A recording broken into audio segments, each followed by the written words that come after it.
Halo guys, oke di video kali ini kita coba ngebahas agak sedikit mendalam ya tentang salah satu kripto yang sedang ngegain banget attention ya, yaitu Mudeng. Di sini ini salah satu meme coin yang benar-benar mungkin jadi salah satu bintang di siklus kali ini. Selain lainnya ada Fartcoin dan ada apa lagi ya, Trump dan segala macamnya ya. Nah Mudeng ini salah satu yang sedang mendapatkan spotlight banget dan kita coba lihat ya.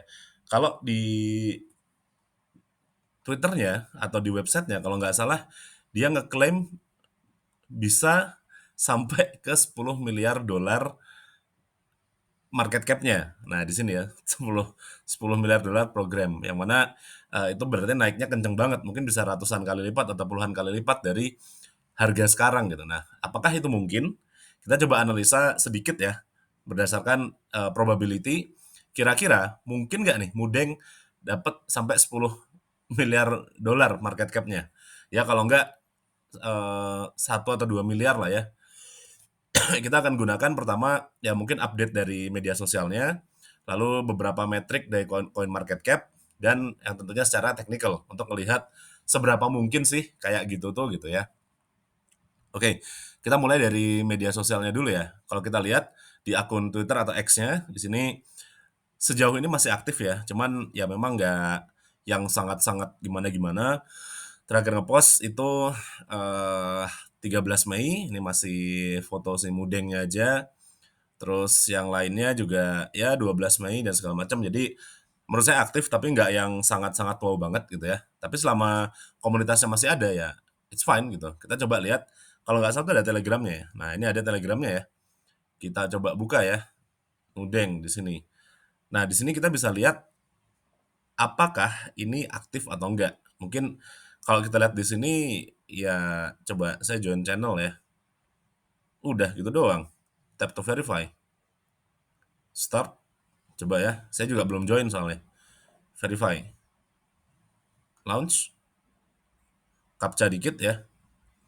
Oke. Oke.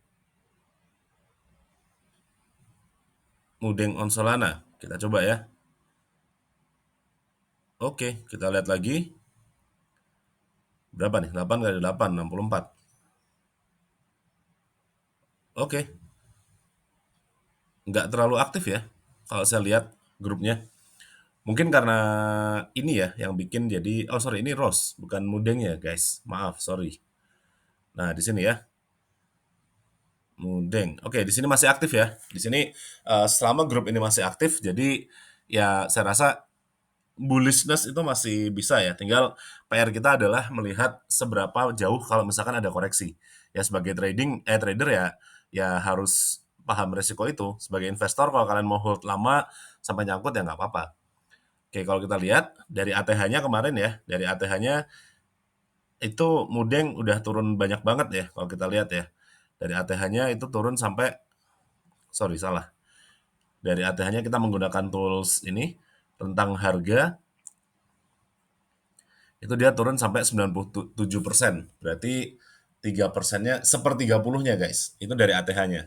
Namun dari ATL-nya, dari titik terendahnya kemarin sampai sekarang, sampai per titik kemarin ya, itu 1.500% atau 15 kali lipat. Kalau di harga sekarang ya masih 10 kali lipat. Yang mana menurut saya ini adalah sesuatu yang cukup fenomenal. Kenapa? Karena kalau kita lihat memang nggak banyak ya kripto yang seperti Mudeng ini. Nah, pertanyaannya adalah seberapa mungkin dia nanti naik lebih jauh gitu kan. Nah, kalau kita lihat di coin market cap, sekarang market cap-nya berdasarkan coin market cap ya, saya nggak ngitung apakah fully diluted atau enggak, saya ngikut di coin market cap aja, itu 229 miliar ya, million, million maksudnya juta ya.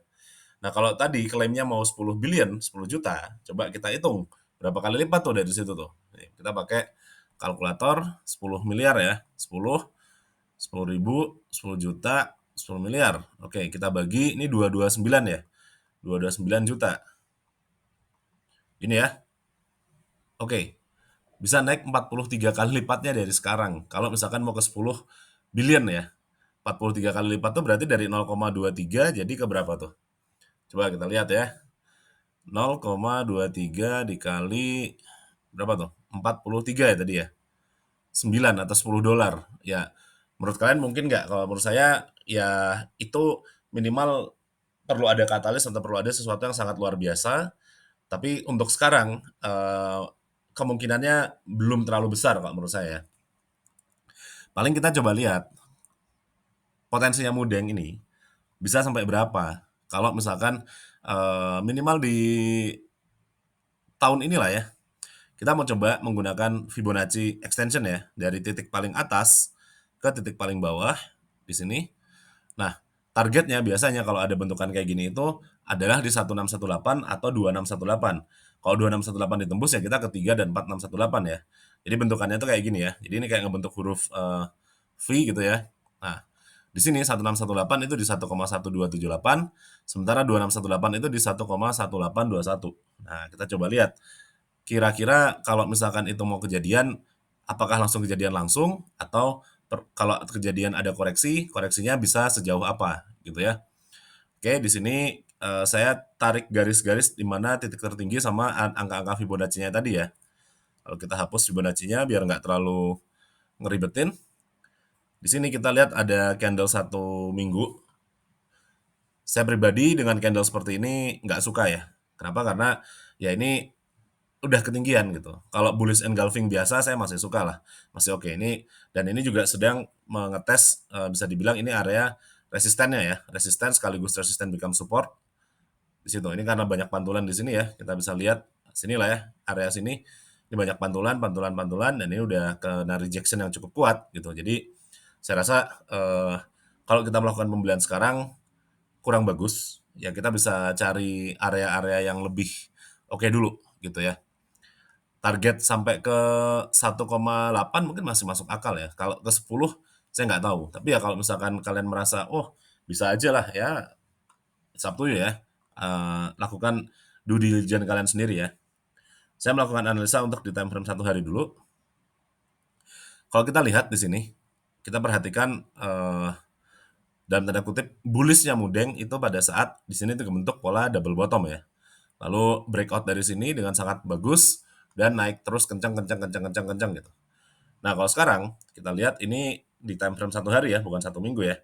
Ini pas ini udah gagal nge-break high sebelumnya ini.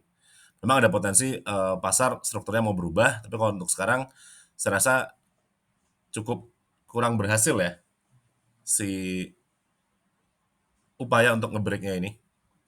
Nah, dari sini mungkin kita bisa coba menggunakan Fibonacci retracement atau mencari metode lain untuk mencari potensi koreksinya.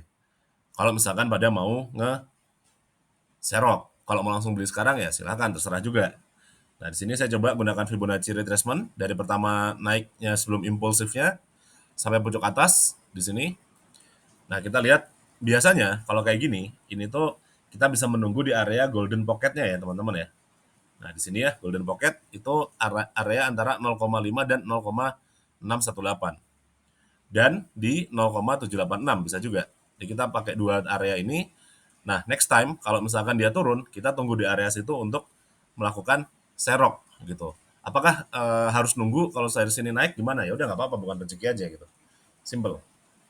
Oke, kayak gitu. Terus mungkin kita bisa menggunakan volume juga ya. Kita lihat volumenya seperti apa. Kita bisa lihat nih. Ini breakout yang ini breakout yang sangat valid dengan volume yang sangat besar dan sekarang di atas volumenya mulai mengecil gitu ya.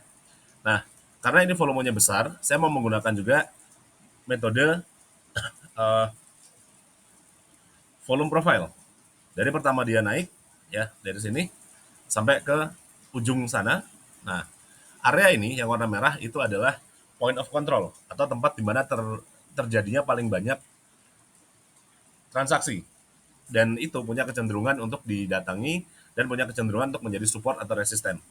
Sehingga saya rasa area 0,12 atau mungkin ya kotak ini ya itu adalah area yang masih masuk akal kalau kita mau melakukan pembelian gitu. Bukan berarti saya bilang short ya, ini jangan ya, ini trennya lagi bullish ya, kita memprediksi koreksinya ya sampai situ. Dan jikalau itu berhasil, oke, kalau itu berhasil, sorry tadi kita ulang lagi ya untuk Fibonacci-nya dari sini sampai sini. Kalau misalkan itu berhasil, ya potensinya sampai ke 0,618-nya Fibonacci. Baru kita ngomongin ke yang area atasnya tadi yang sampai di time frame 1 minggu. Jadi kalau kita buat sebagai bentukannya ya, koreksinya ya, proyeksinya ini kayak gini. Biasa kalau trennya naik itu kan kayak petir ya bentuknya ya. Kalau ke sini itu bisa bisa ke sini, bisa ke garis merah ini atau garis hijau biru yang ini. Kita anggap aja di sini dulu ya paling cepat. Lalu kita ke sini. Ini proyeksi saya untuk beberapa hari atau minggu ke depan buat mudeng. Nah, masalah resiko mau pakai leverage atau spot atau beli atau nunggu itu terserah kalian. Saya cuma ngasih potensi proyeksinya ya. Jadi diatur sendiri resikonya ya. Dan ini bukan financial advice, saya nggak ngajak ya, karena saya pun belum tahu nih nanti bakal beli atau enggak, karena saya punya banyak koin-koin lain yang saya pantau juga gitu. Oke, buat mudeng seperti ini, kita pantau juga aja nanti si market cap-nya dan segala macamnya ya. Ini kalau kita lihat di 1 tahun ke belakang, market cap-nya juga seharusnya kembali ya, karena kalau nggak salah ini launch-nya tokenomics-nya sama kayak pump fund, jadi langsung dikeluarin semuanya, nggak ada yang dikunci-kunci segala macam ya. Dan ini saya lihat lagi ada dari availability, ini juga cukup bagus ya, karena dia ada di berbagai exchange, dari Coinbase, OKX, bahkan untuk di cek ada Raydium, Bitget, dan segala macam ya. Dan kalau nggak salah mau masuk ke Binance juga ya. Ini kalau menurut saya udah salah satu tanda-tanda meme coin yang bakal awet. Nah kalau misalkan awet, ya naiknya bisa kenceng banget gitu ya. Oke, gitu aja teman-teman. Terima kasih telah menonton. Mudah-mudahan bermanfaat ya.